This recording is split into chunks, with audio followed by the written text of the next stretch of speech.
سلام بر تمامی بیننده های عزیز تلویزیون جهانی آریانا. امشب هم در خدمت شما هستیم در یکی از مسابقات دیگر از IQ. امیدوار هستم که امشب هم بیننده برنامه خودتان باشین و برنامه را آغاز میکنیم و سه اشتراک کننده همراه من هستن. امیدوار هستم که امشب اینا کاملا آماده باشن و بتونن امتیاز بسیار خوبی به دست بیارن. به طرف اشتراک کننده ها میریم و برنامه را آغاز میکنیم. به نام خداوند مهربان، سیدالله است، یکی از اشتراک کننده برنامه IQ. به نام یاد خدا سلام و عرض ادب خدمت بیننده های عزیز تلویزیون آریانا. شیلا ملکزاده هستم، نطاق برحال رادیو تلویزیون ولسی جرگه و همچنان یک تن از اشتراک کنندگان در برنامه IQ.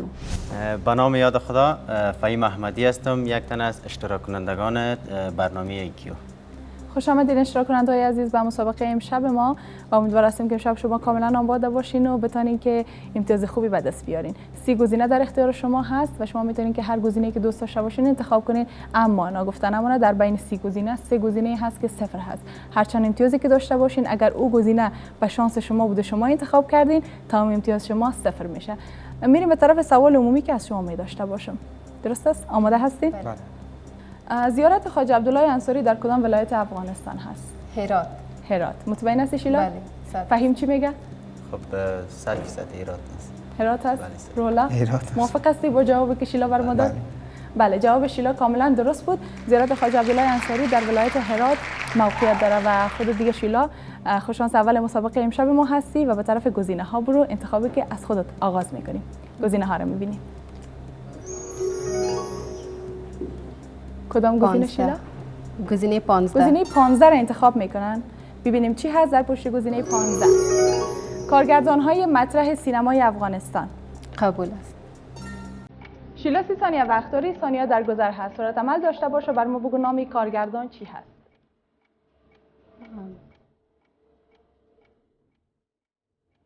صدیق برمه. ثانیه در گذر هست. فقط دقت کن به طرف تصویر به درستی ببین شیلا. کارگردان مطرح کشور هم هست. سریال کمدی، در سریال کمدی دکنده زوی هم یکی از ساختای اینا هست. چی از شیلا؟ نشد؟ نتیجه متاسفانه شیلا خودت نتونستی تشخیص درست بدی. نام کارگردان واحد نظری بود که خودت متاسفانه در قدم اول خیلی خوب پیش رفتی، سوال عمومی ما را خوب جواب دادی ولی نتونستی که تشخیص درست بدی در انتخاب گزینه‌ای که گزینه 15 بود و هیچ امتیازی هم به دست نآوردی. خب میریم به طرف اشتراک کننده بعدی ما فهیم. ببینیم چقدر آماده هست و کدام گزینه رو در بین گزینه‌ای که باقی مانده انتخاب میکنن. گزینه ها کدام گزینه فهیم؟ شماره 3. 3 را انتخاب میکنن. ببینیم شخصیت های مطرح جهان. قبول.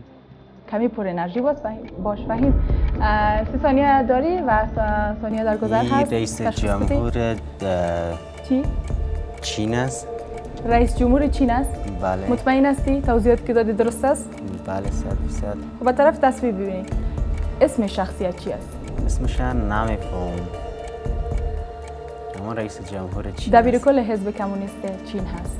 بله. رئیس جمهور نیست. اسمش چی است؟ فهیم؟ اسم از وقت تمام شد. نمیفهم. نشد. نتیجه متاسفانه فهیم هم نتونست تشخیص درست بر ما بده. شی جینگ پینگ بود، دبیر کل حزب کمونیست چین و یکی از عالی رتبه ترین مقام جمهوری خلق چین هست. به طرف اشتراک کننده بعدی میریم که روح الله هست. ببینیم که کدام گزینه را انتخاب میکنه. روح الله خود آماده هستی؟ بله. دیدی که دو اشتراک کننده ما نتونستن امتیاز به دست بیارن. امیدوار هستم خودت بتونی دیگه امتیاز به دست بیاری و خودت پیشتاز شوی همین لحظه. گزینه ها شماره اول. 1 را انتخاب میکنن. ببینیم افغانستان شناسی. قبول. نام مکان چی است روح الله؟ در کجا موقعیت داره؟ 20 ثانیه روح الله. ثانیه‌هایت میگذره، وقت تمام میشه. چیزی که میفهمی به نظر درست است میتونی که امور رو به صدای بلند بگویی که ما هم بشنویم، شاید هم جواب بر ما درست باشه، همون چیزی که در ذهنت است. 7 ثانیه.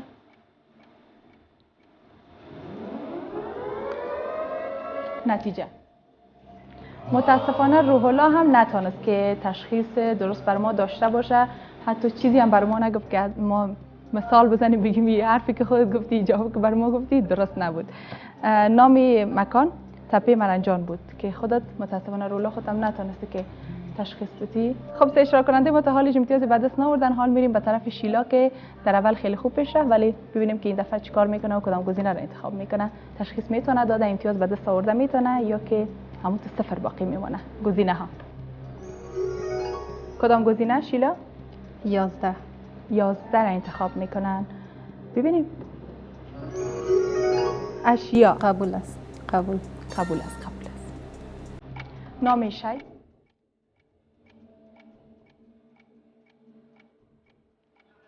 چی از شیلا؟ عرب باشه دیگه. عرب؟ بسم الله. میفهمی از این بیشتر به عنوان چی استفاده میکنن؟ از این به عنوان چی استفاده میکنن؟ نمیفهمم. هیچ ندیدی؟ نه دیدمش را واقعیت. خب خودت از دخترای بدماش نیستی. شاید. نتیجه؟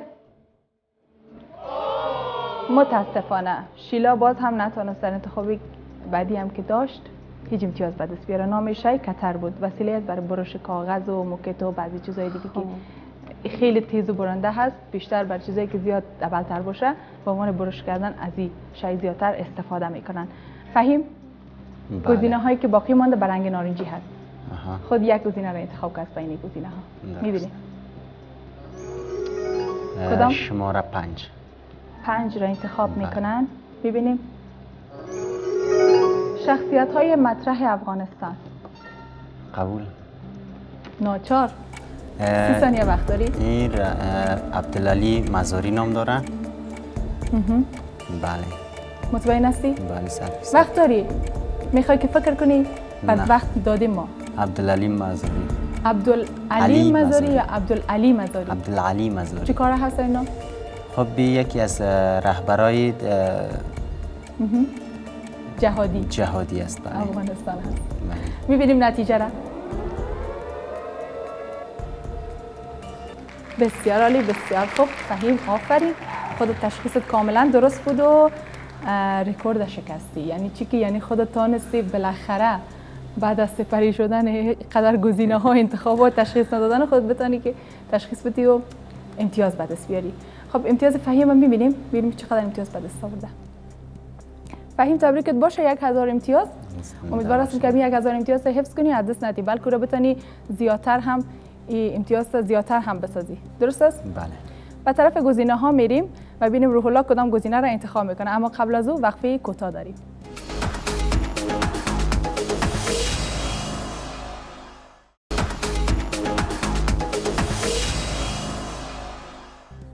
بخش دوم مسابقه آیکیو هست و 3 اشتراک کننده ما تا حال البته 2 اشتراک کننده ما تا حال نتونستن هیچ امتیازی به دست بیارن و ولی خوشبختانه هم فهیم تونست که در بخش قبلی 1000 امتیاز از آن خود کنه و امیدوار هستم که از این بعد خوب باشه و بتونه امتیازش به سطح بالاتر برسونه. نوبت بر روح الله رسیده. ببینیم که کدام گزینه رو انتخاب میکنه از بین گزینه هایی که باقی مانده. کدام گزینه؟ 10. گزینه 10 رو انتخاب میکنن. ببینیم چی هست. شخصیت های فرهنگی افغانستان. قبول. نام شخصیت فرهنگی چی است روح الله؟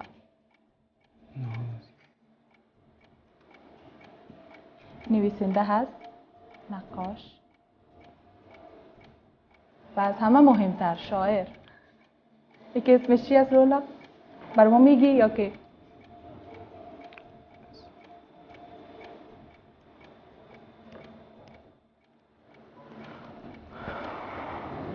چی هست؟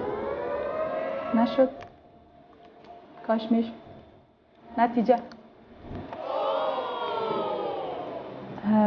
رولا خودت نتونستی تشخیص بدی و میفهمی دیگه امتیاز هم به دست نمیاری، اما تو شانس‌ها رو میسوزانی و انتخاب میکنی ولی تشخیص دادن نمیتونی. نام شخصیت ما استاد محمد یوسف کهزاد بود. نویسنده، نقاش، شاعر و شاعری هست که شاید کتابش خیلی زیاد خوانده باشی ولی خودت فکر کنم دم پشت کتابی ازت مراجعه نمیکنی که اسم همین شاعر رو بفهمی که چی هست، شعرها از کی است. خب بازم رولا نتونست تشخیص درست برای ما بده و هیچ امتیازی هم به دست نآورد. به طرف شیلا میریم. شیلا جان خود آماده هستی؟ بله. یک لبخند مقبول. اینم تو پر انرژی باش. گزینه ها رو میبینیم. کدام گزینه؟ 20. گزینه 20 را انتخاب میکنن. آلات موسیقی. قبول. نام یاله موسیقی چی است شیلا؟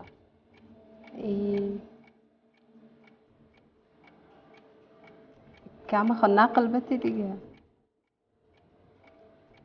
کمک روشنی بنده سرش. روشنی از این زیاده؟ خب بی به نظر من شاید غیچک باشه. کمک نزدیک شدی. چی از شیلا؟ ساز کشی تاری هم است. تو کش میشه. نفهمید. نشد؟ متاسفانه غیجک گفتی نه نامشه؟ غیجک گفتی نامشه؟ او درست نبود. چی بود؟ تشخیص درست نبود. نام آله موسیقی سارنگ بود. خب شیلا هم نتونست تشخیص درست برای ما بده و هیچ امتیازی به دست نآورد. به طرف فهیم میریم که 1000 امتیاز داره. ببینیم که آیا در این لحظه میتونه تشخیص درست برای ما داده و امتیازش زیادتر میکنه یا که همون 1000 صفر نکنه خدای نخواسته. گزینه ها کدام گزینه؟ شماره 7. 7 را انتخاب میکنند. متاسفانه فهیم گزینه 7 گزینه 0 بود که در اول برنامه بر شما گفتم که 3 گزینه در بین 3 گزینه هست که 0 هست و میتونه امتیاز شما را 0 کنه.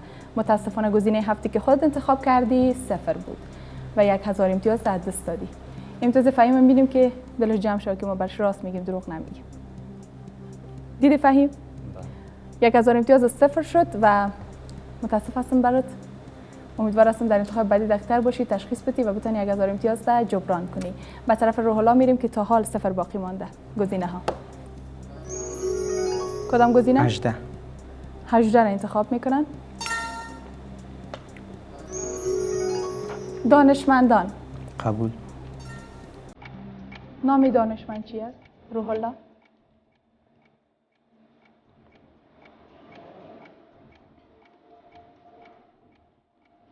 ثانیه روح الله. یک تن از فیلسوفان و دانشمندان خراسان. یک اسمش چی است؟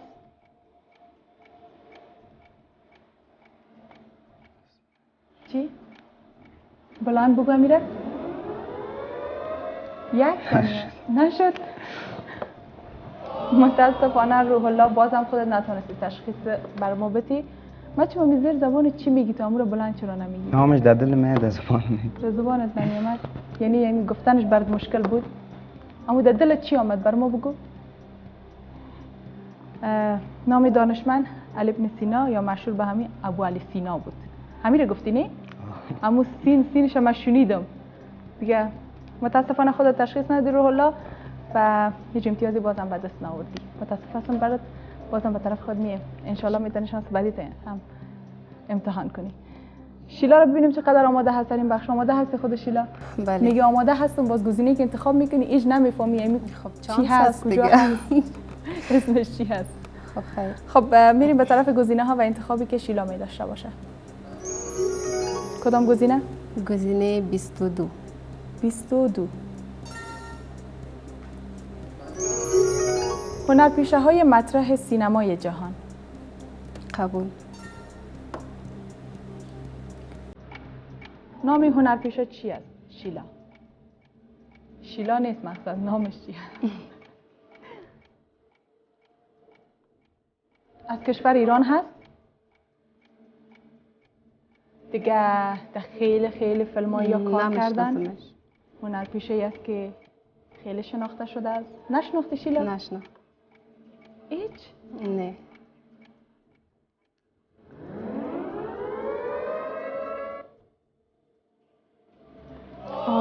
متاسفانه شیلا بازم نتونست تشخیص بر ما بزن. نام هنرپیشه مهناز افشار بود. چانس من همش سینماگرا آمد. هیچ فیلم نمیبینی؟ نه اصلا خوش ندارم. خب اینی میدیدی؟ برات بد تمام شد نه؟ میریم به طرف فهیم و گزینه ها. اما قبل از او وقفه داریم.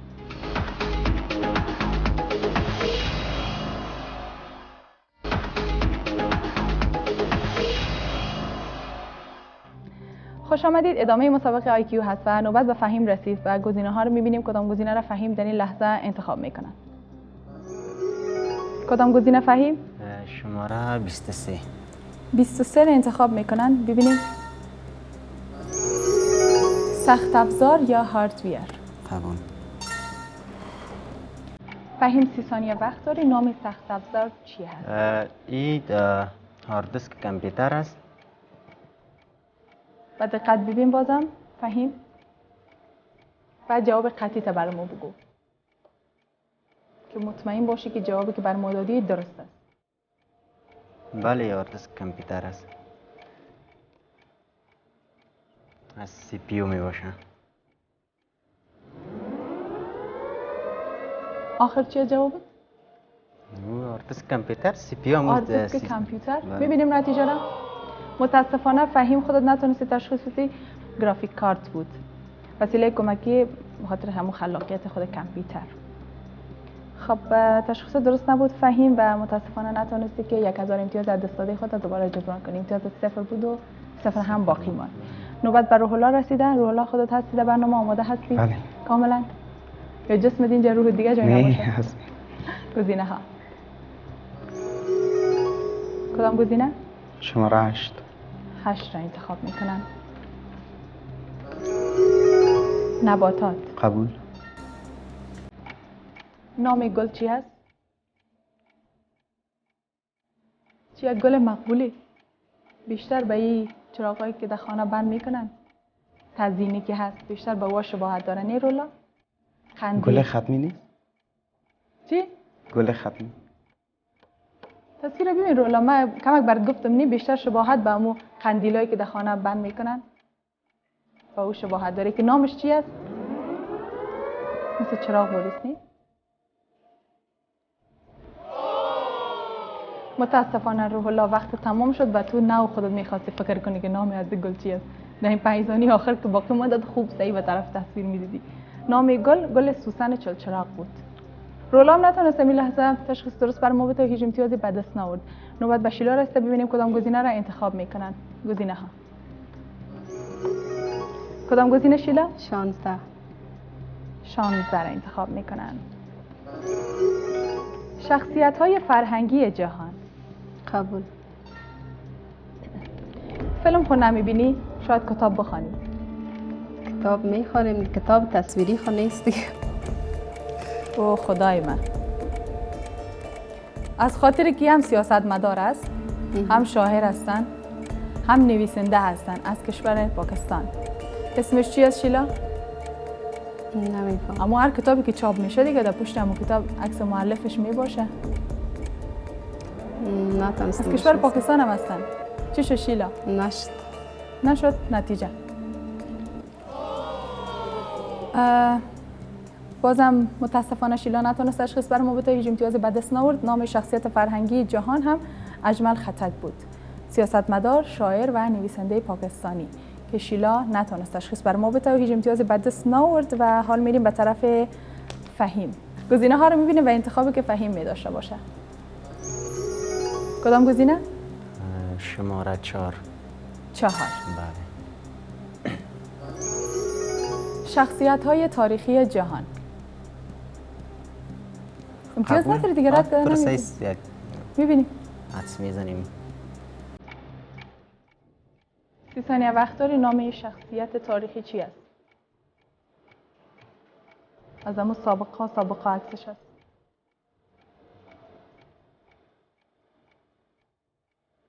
تاریخدان، اقتصاددان آلمانی، یکی از تاثیرگذارترین اندیشمندان تمام اعصار هم هست. بودند. چی شد فهیم؟ نتیجه. متاسفانه فهیم خودت نتونستی بر ما تشخیص بدی و هیچ نفهمیدی که تصویر از کی بوده. می کمک شباهت به دیگه تصاویر و به دیگه شخصیت ها نداشت؟ نه خیر، من یک بار میگفتم شکسپیر است اما خب متاسفانه فهیم خود تشخیص ندادی. شخصیت تاریخی نامش کارل مارکس بود. روح الله میگی آماده هستم، باز میری تشخیص درست نمیتونی. ان شاء الله آماده هستم. نمیکنم که آماده هستی یا که نیستی. گزینه ها رو میبینیم و انتخاب روح الله. کدام گزینه؟ 25. 25 رو انتخاب میکنن. ببینیم. دنیای حیوانات. قبول. قبول؟ کمی بلندتر کپ بزن. نام حیوان چی است روح الله؟ چی؟ گرگ. چی؟ گرگ. گرگ. چرا ابرویت بالا میبری؟ چی است؟ گرگ. گرگ است. خب گرگ چگونه حیوانی است؟ حیوانات وحشی. نمیفهمی چی رقم حیوان است؟ حیوان وحشی است. اهلی است یا وحشی؟ وحشی. وحشی. تا حالا از نزدیک دیدی گرگ؟ میترسی از گرگ؟ خود زیاد. مادر. نتیجه نمیبینیم.